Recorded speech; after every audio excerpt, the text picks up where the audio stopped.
Parece que es Sí, señor, interesante. sí, señor. Ok. Así es, así es. Sí, señor. Listo. ¿Siguen viendo las diapositivas? No, profesor. No se ve, Listo. profe. Déjenme, yo voy a... Listo. Déjenme, yo voy a compartir todas mis pantallas y así es más fácil.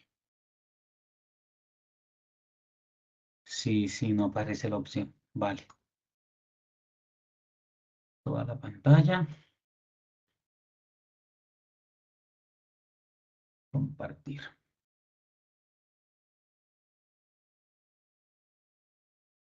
Muchas gracias, Javier. Muchas gracias. De todos modos, no estaría de más que me la compartas y me ayudaría mucho con el tema del resumen de la clase, ¿vale? Muchas gracias, Javier. Listo. Ahí sí, ¿verdad? Ahí sí están viendo las diapositivas. Sí, profe, ahí sí. Perfecto, perfecto. Entonces sigamos. Entonces íbamos pues con el antecedente histórico del agente de comercio que entregaba una carta. Esa carta se llevaba a otra plaza de mercado y se intercambiaba pues por su valor económico en la moneda de la plaza de mercado en la que se estuviera. ¿Listo? Y digamos que ese es uno de los primeros antecedentes de la denominada letra de cambio.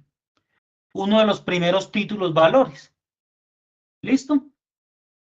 Ahora bien, ese contexto histórico o ese contexto de la época, si bien conserva tintes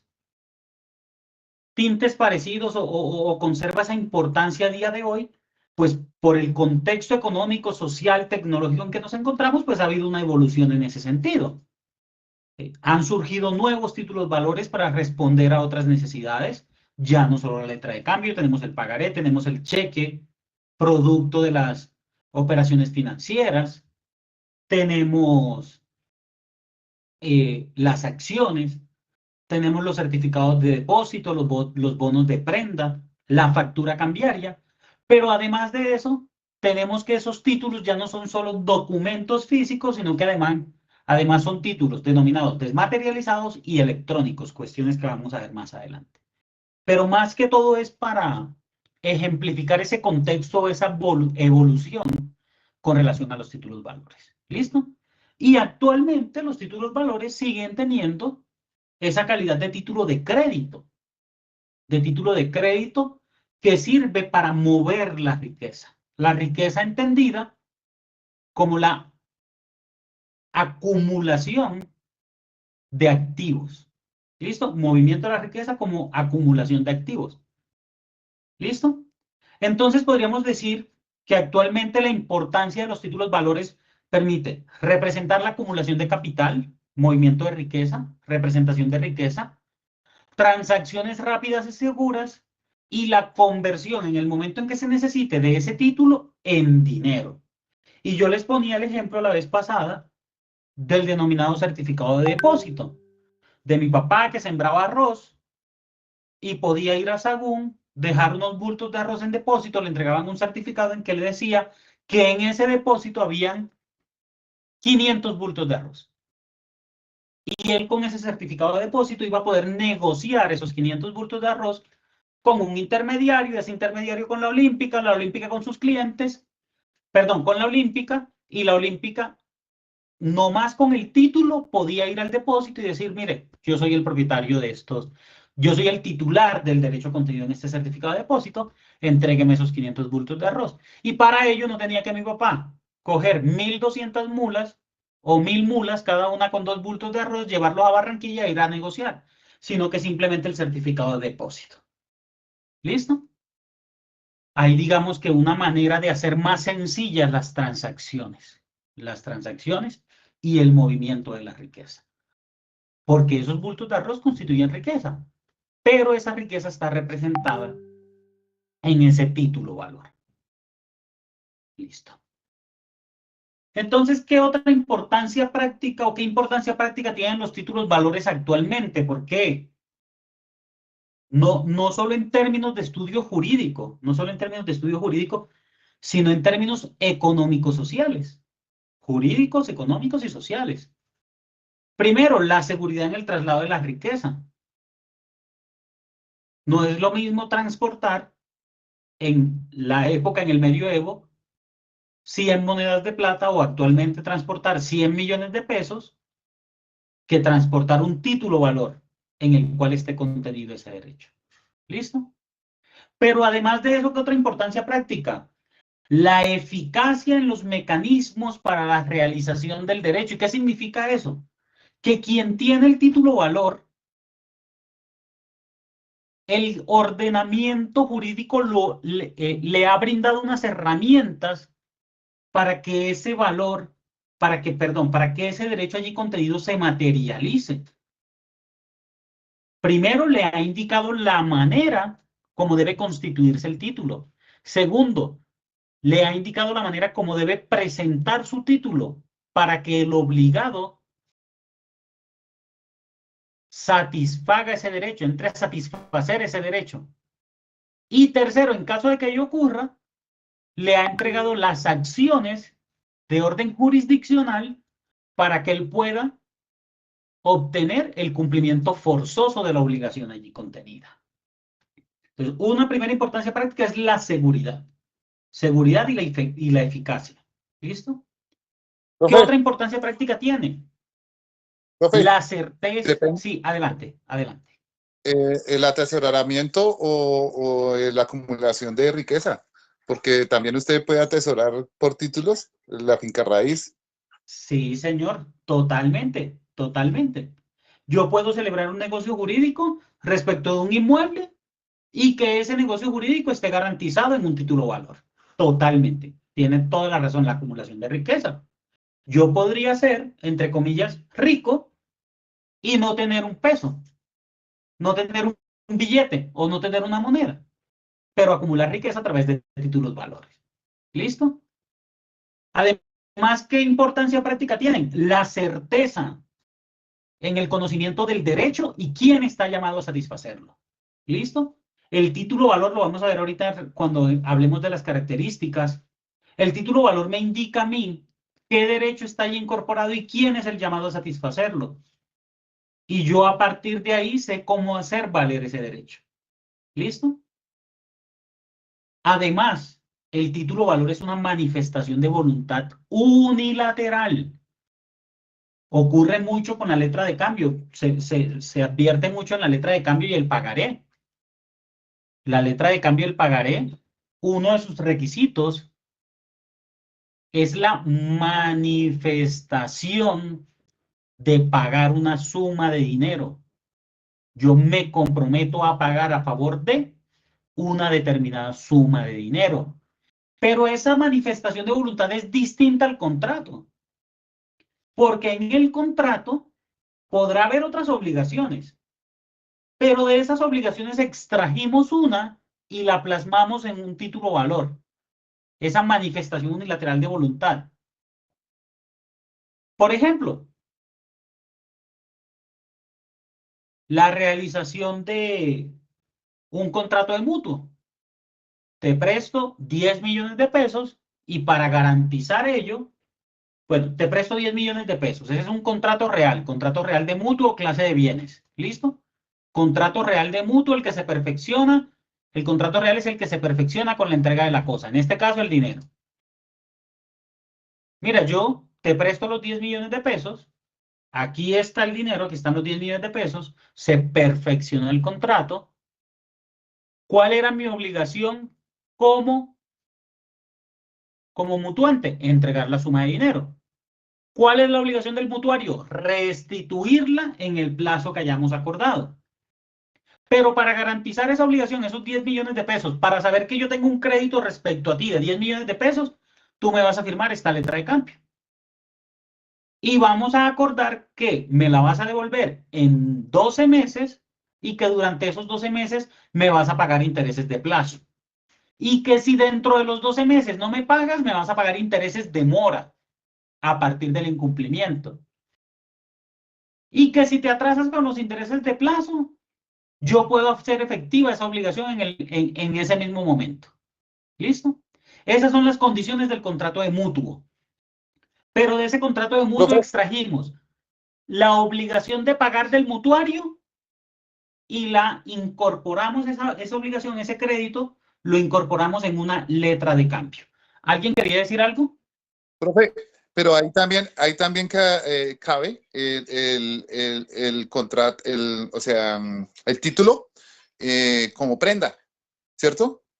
Porque si yo hago un préstamo por ejemplo, lo que utilizan los bancos, o sea, está ignorado el carro y hasta que no lo acabe de pagar no hacen papeles a nombre mío, ¿cierto? Así ocurre pues, también con los predios, ¿no? Está como prenda el apartamento y hasta que no lo acabe de pagar, pues no será el apartamento mío, simplemente lo estoy pagando. Sí, señor, sí, señor. Aunque ese es otro tipo de garantía. Ese es otro tipo de Pero garantía. también Entonces, entraría, pero también sí, sí, entraría sí. como, bueno, está hablando de letra de cambio, pues ahí también cabe el título.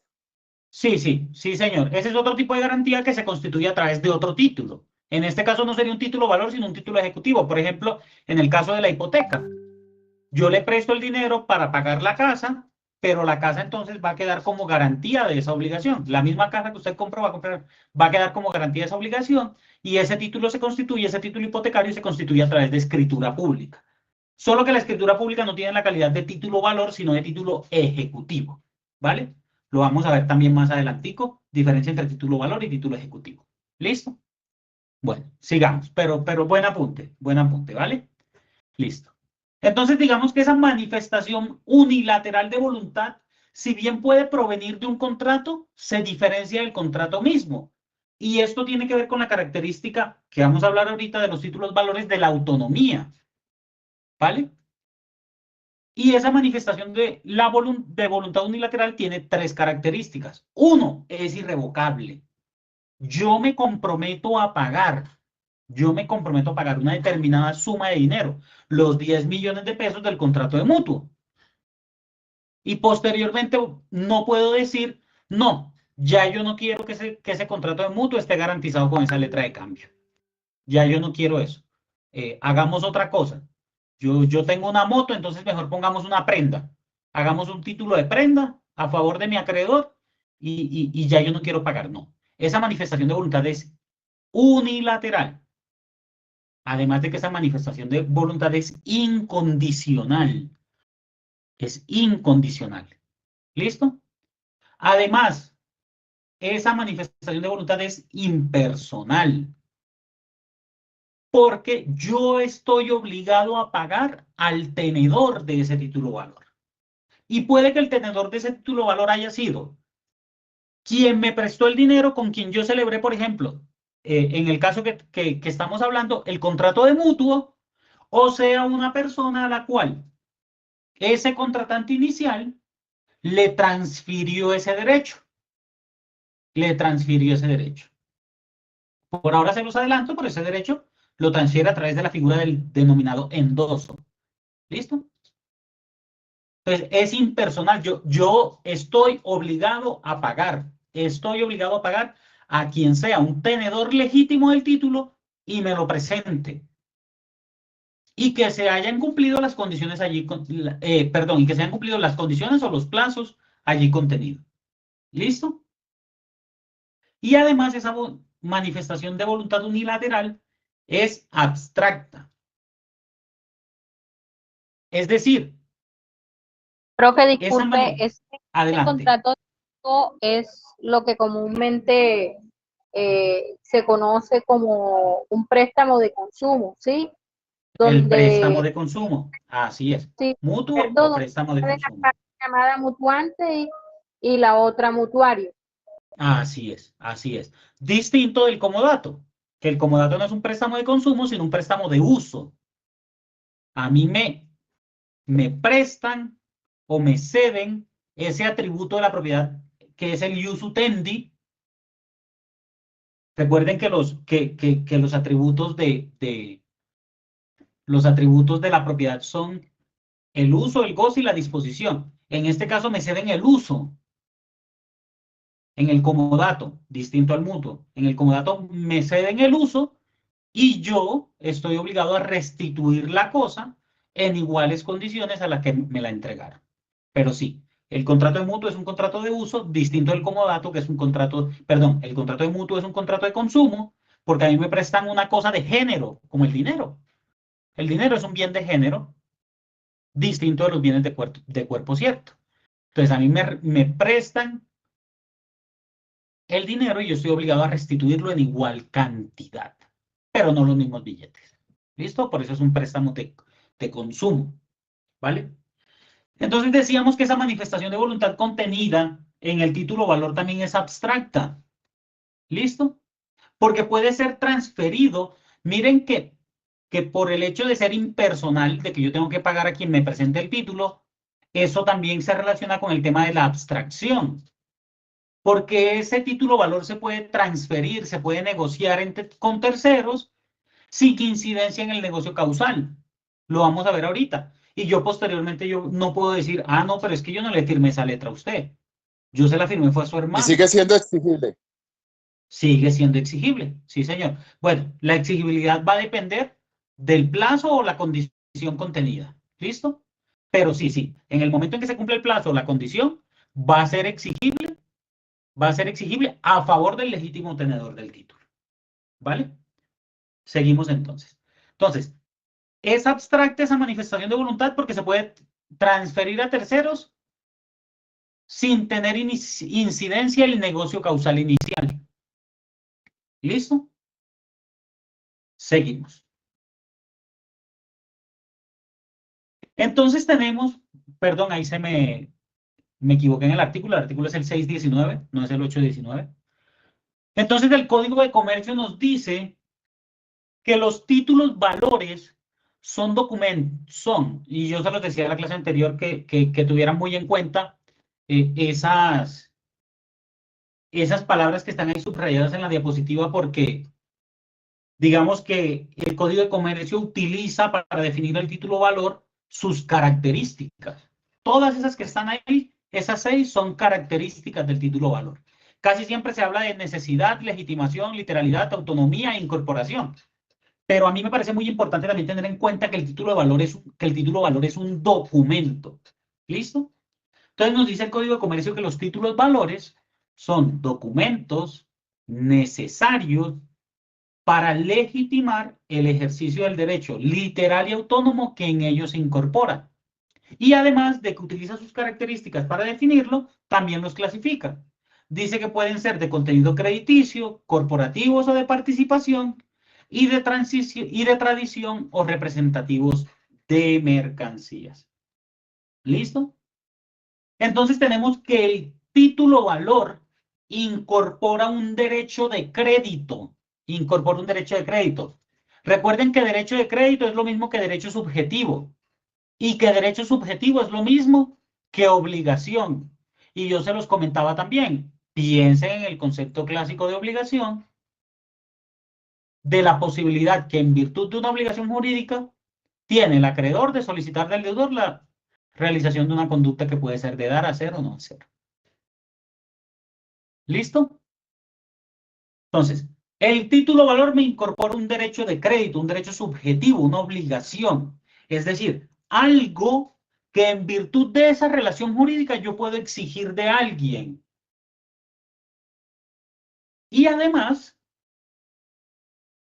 algo que tiene el título valor es que permite la circulación de ese derecho de crédito a través del documento. Entonces, digamos que ese derecho, de conformidad con el Código Civil, los derechos son cosas incorporales o se entienden como bienes incorporales. ¿Listo? Y al ser pero con el título valor y con su incorporación al documento, ese derecho incorporal se materializa. Es decir, si bien hay una diferenciación entre documento y derecho, pasan a ser uno. Por ahí leí hace algún tiempo que podía entenderse como la dualidad entre el cuerpo y el alma. ¿Listo? Entonces, el derecho de crédito se incorpora al documento y se materializa. ¿Y para qué se materializa? Para que circule, para que pueda comportarse como un bien mueble, porque ese es el tratamiento que el Código de Comercio le da a los títulos valores. El de bienes mercantiles de carácter mueble. ¿Listo? Digamos que eso que antes era abstracto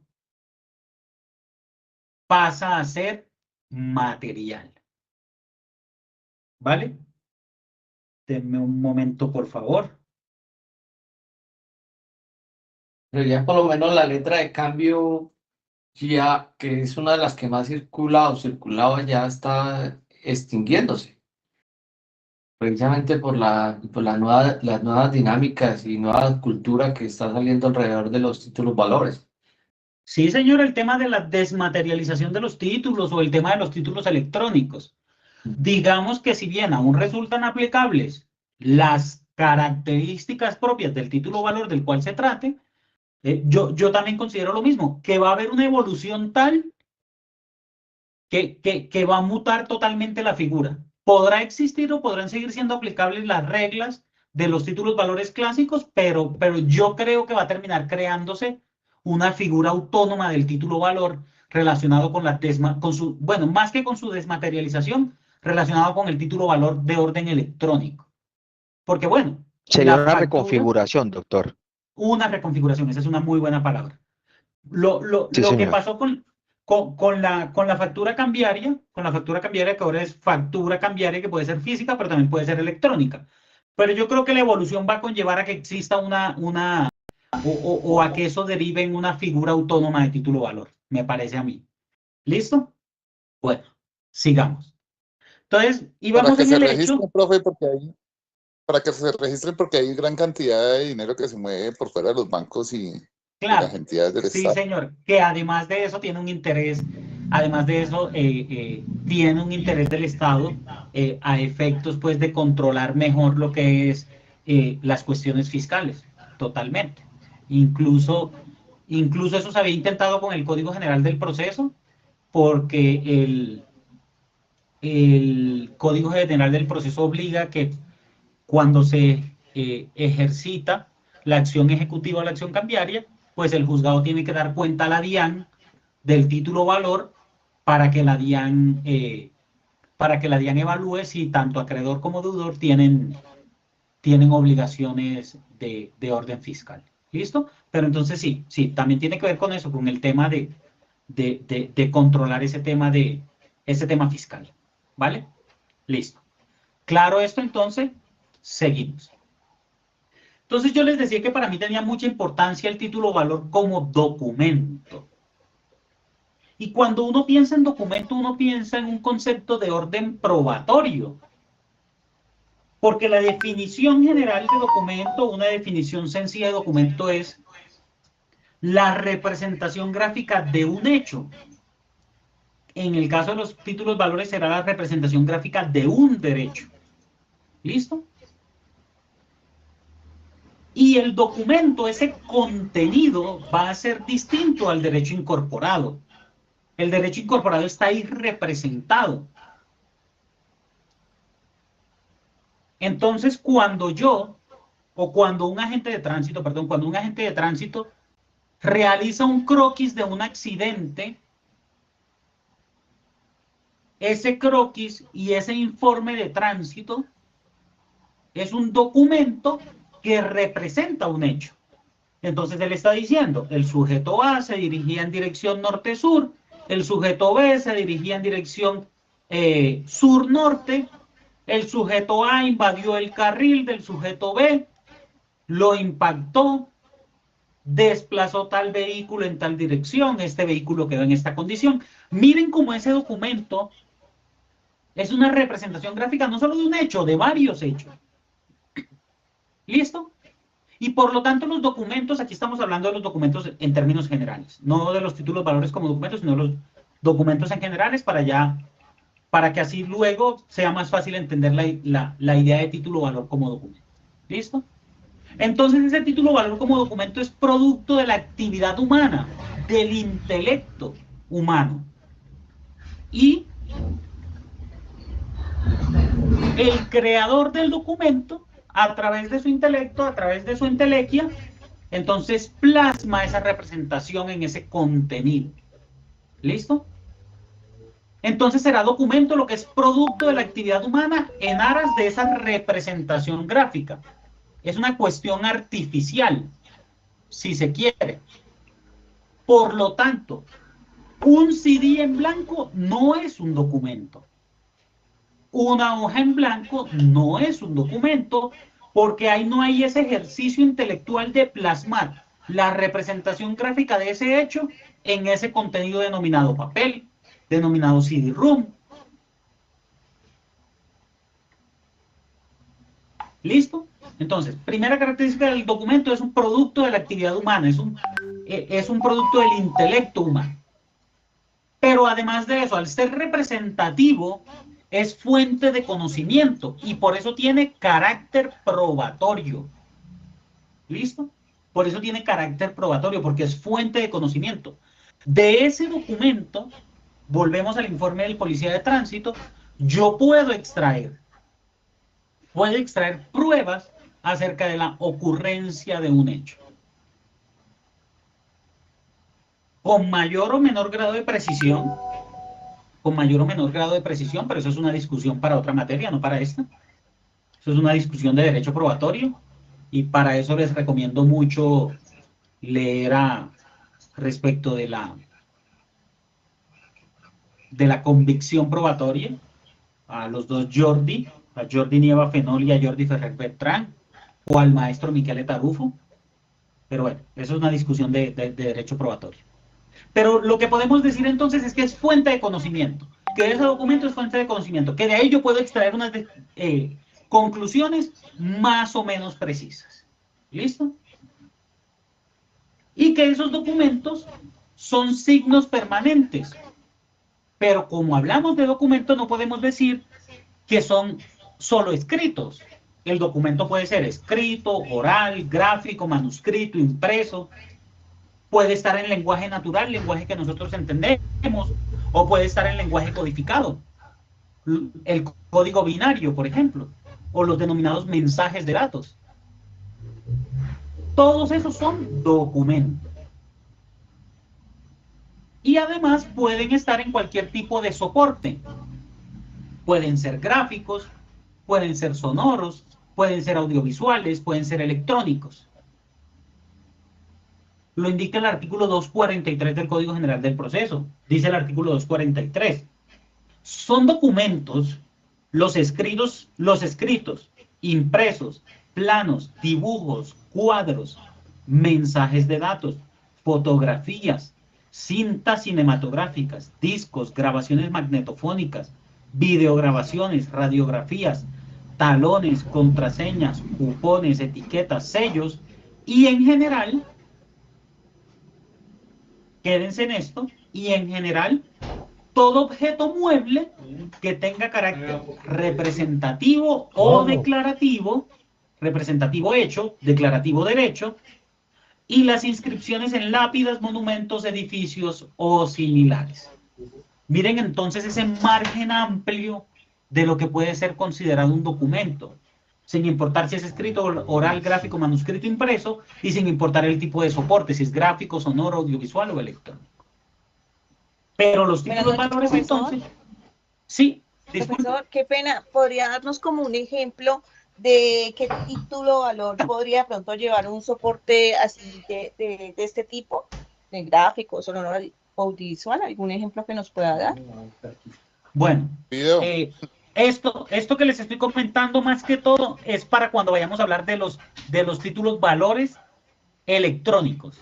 Por eso quería hacer esta introducción respecto al documento y de la generalidad de los documentos, para que hablemos del título valor electrónico. Entonces miren que un ejemplo que tenga estas características, bueno, no todas, pero que tenga dos de estas características que no estén en el papel. Uno, el título valor electrónico, que podría ser la factura electrónica, que no está en lenguaje natural, está incluso en un formato que se llama XLMS, si mal no estoy, me disculpan si soy impreciso. Entonces, no está en lenguaje natural, como estaría algo en un papel, una letra de cambio, está en lenguaje codificado. Es un mensaje de datos y está en soporte electrónico. Ahí tendríamos un título valor distinto del título valor que todos conocemos en papel, como el cheque, el pagaré o la factura, o el cheque, el pagaré o la letra de cambio. ¿Listo? Entonces, Profe, para eso un era que bono. quería hacer como Un bono este porque el panorama bono acerca del lo dan con el documento en QR. términos generales, para luego mostrarles cómo o de qué manera incide esto actualmente en los títulos valores, y es el hecho de los títulos valores desmaterializados o de los títulos valores desmaterializados o electrónicos. ¿Listo? ¿Alguien iba a decir algo más? La factura de la DIAN. Profe, un bono. Un bono también. ¿Listo? El bono, que uno compra algo y le puede llegar electrónicamente. De hecho, es como se usa ahora comúnmente, el bono. ¿Listo? Perfecto. Seguimos. ¿Cuáles son entonces, de conformidad con el 619 del Código de Comercio, las características de los títulos valores? ¿Listo? Entonces, aquí iniciamos con necesidad, legitimación y literalidad. Recuerden que aquí está el concepto. Los títulos valores son documentos, ya pasamos de lo que son los documentos, necesarios para legitimar el ejercicio del derecho literal y autónomo que en ellos se incorpora. Pueden ser de contenido crediticio, corporativos o de participación, y de tradición o representativos de mercancías. Primera característica del título valor, la necesidad.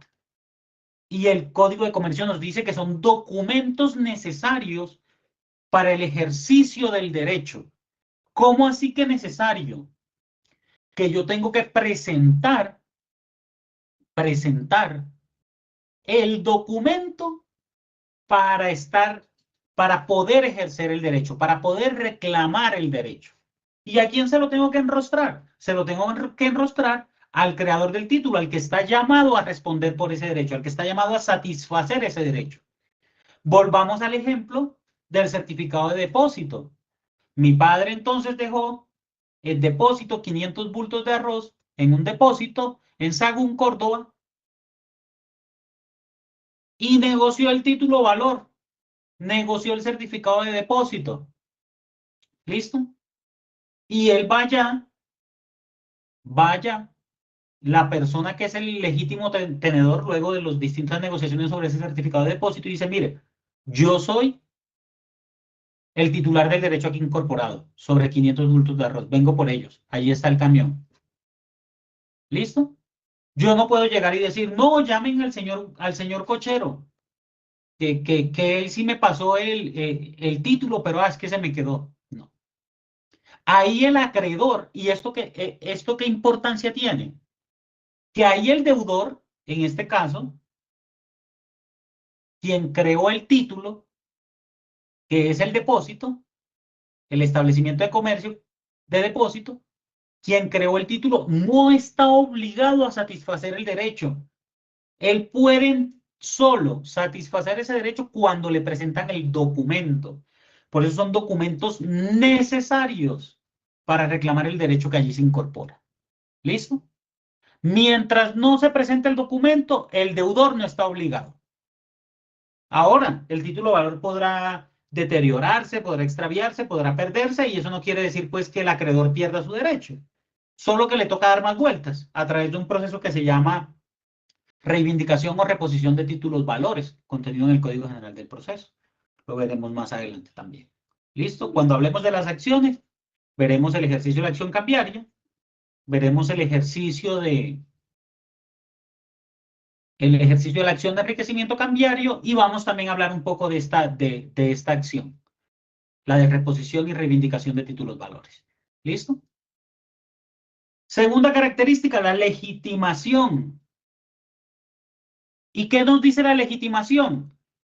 Que el título nos indica quién está legitimado por pasiva, es decir, quién suscribió el título, frente a quién se puede ejercer el derecho, quién es el obligado, a quién debo yo presentarle el título valor para que entre a satisfacer ese derecho. Y nos indica también la legitimación por activa, es decir, nos dice quién es el tenedor legítimo del título y quién puede reclamar el derecho respecto de ese obligado por pasivo. ¿Vale? La legitimación entonces nos identifica cuáles son los extremos de la relación jurídica. Solo que, como ya les decía, el acreedor es el tenedor legítimo del título, que puede ser a favor de quién yo suscribí ese título o a favor de quien el título me indique que es el último tenedor. Les dije que íbamos a hablar del endoso más adelante, que es un acto de transferencia contenido en el título adherido a él, pero puede que en la parte frontal de la letra de cambio dice que me comprometo a pagar la suma de 10 millones de pesos a favor del señor Jorge Andrés Cochero Ramos, pero que en ese título o adherido a ese título haya una cadena de endosos, una cadena de transferencias, y yo entonces me voy a ir al último y el título me va a informar a mí quién es ese último tenedor legítimo. Frente a quién yo puedo o frente a quién yo como deudor tengo que satisfacer ese derecho. ¿Quién está legitimado para reclamar la satisfacción del derecho? Tercera característica, la literalidad. Y la literalidad nos habla de que el título primero señala el contenido del derecho, cuáles son los contornos del derecho.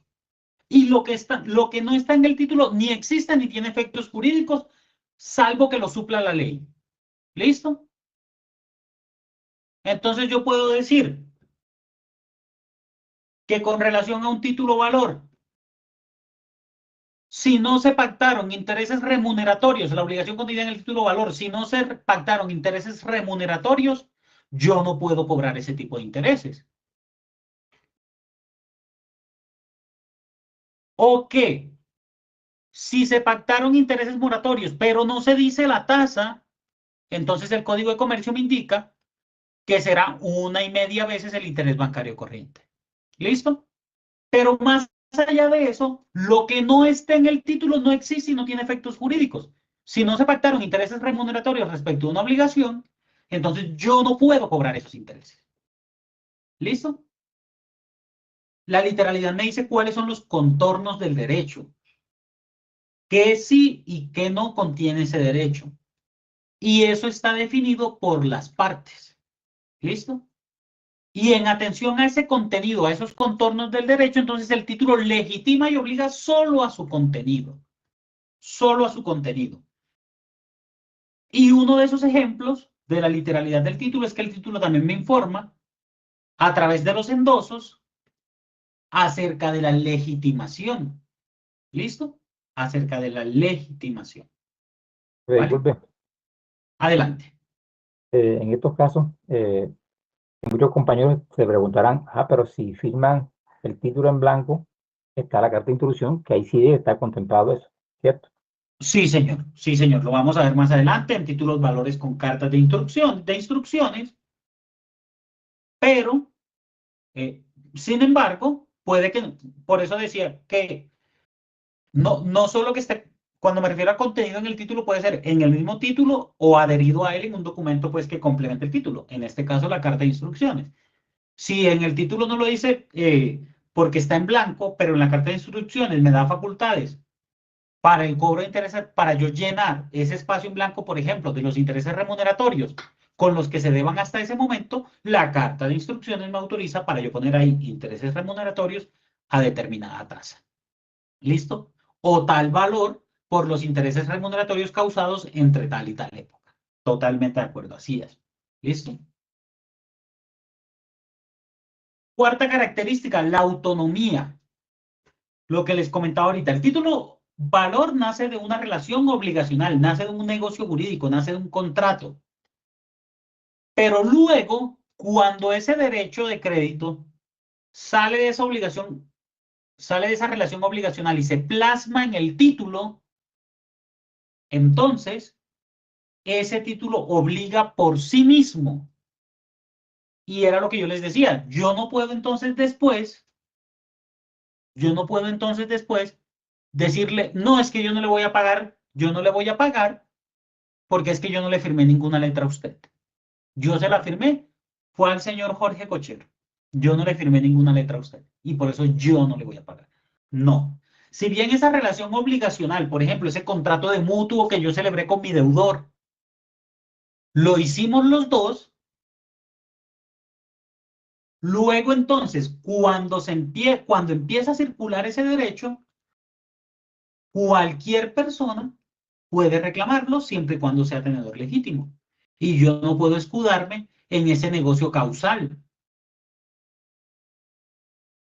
O el ejemplo que les ponía la vez anterior. A ve un vehículo y B suscribe una letra de cambio. A le debe dinero a C y esa letra de cambio que le suscribió B se la endosó a C. Y C adquiere un servicio de D y le endosa la letra. Cuando D le vaya a cobrar a C, C no puede decir, ay no, es que ese negocio entre A y B sobre ese vehículo se echó para atrás.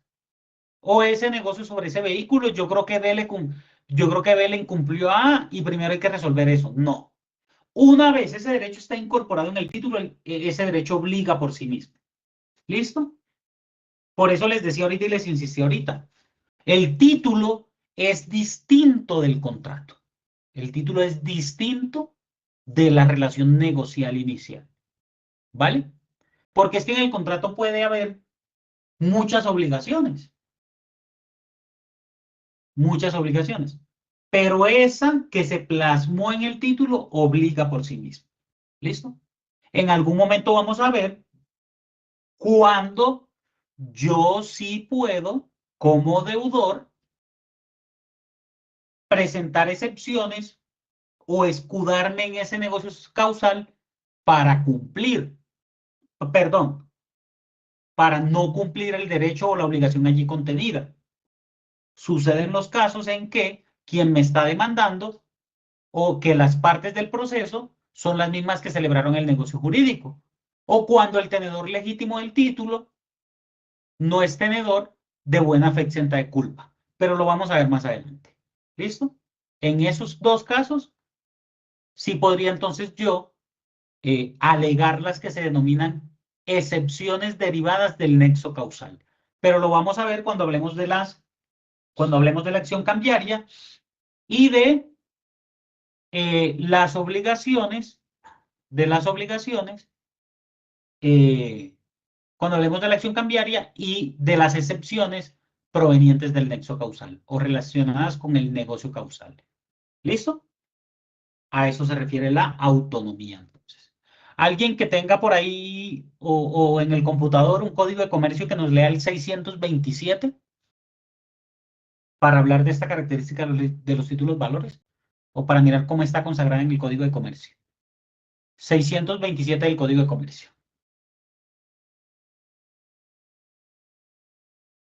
Dame un segundo, profe, lo estoy buscando. Listo, sí, señor.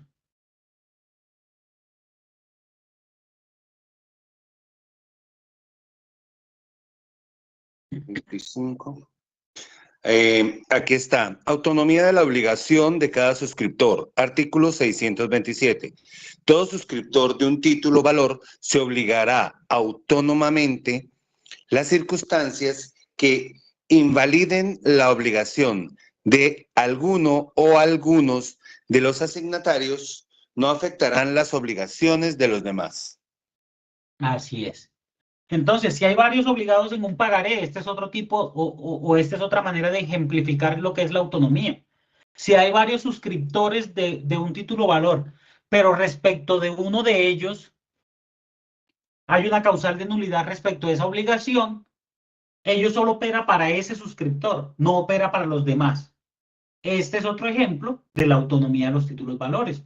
La autonomía respecto de cada uno de los suscriptores del título valor.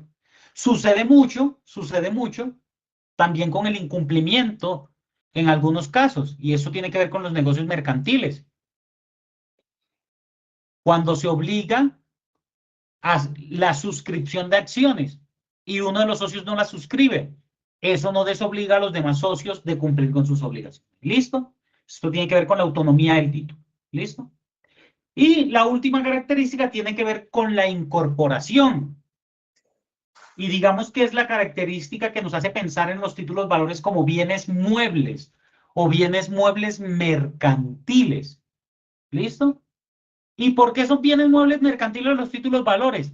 Porque quien tiene el documento tiene el derecho en el contenido. ¿Listo? Entonces ahí es donde se ve esa unión entre documento o contenido del documento, perdón, o continente, el documento o continente, y el contenido, que es el derecho allí incorporado. Quien tiene el documento y puede presentarlo o lo presenta ante su deudor, entonces ese sujeto es quien tiene el derecho, denominado entonces el título valor un bien mueble o caracterizado en virtud de la incorporación, el título valor como un bien mueble de carácter mercantil. ¿Listo? Pensé que íbamos a llegar hoy hasta las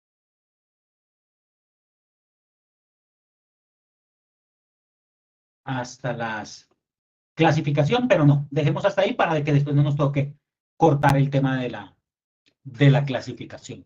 No sé si alguien tenga una dudita, resolvemos un par de dudas y dejamos hasta allí, ¿vale? ¿Listo?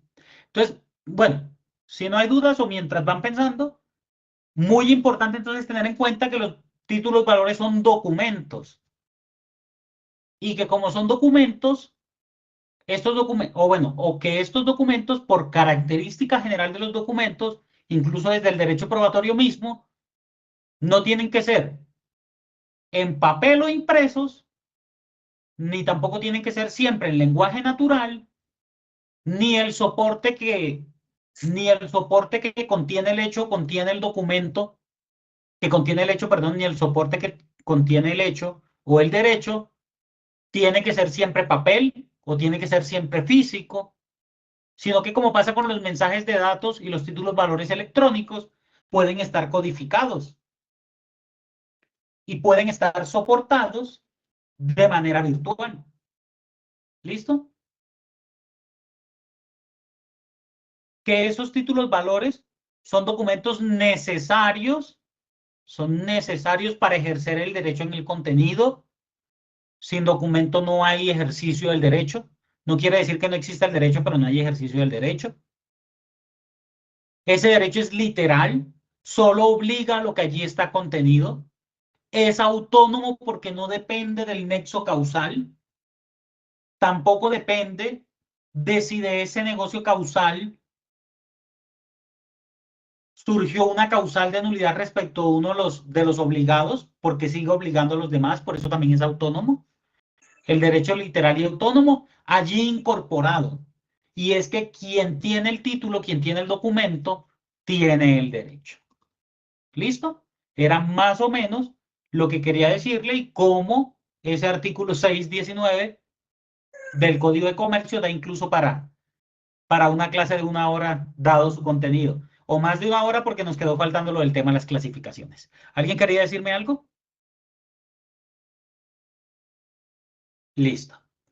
Bueno, no. Les agradezco como siempre la atención. Cualquier cosa, como les decía, vía correo electrónico, vía WhatsApp, cualquier duda que tengan, cualquier inquietud de esta materia o de otra, con mucho gusto y recuerden que el placer siempre es mío. Que tengan feliz noche.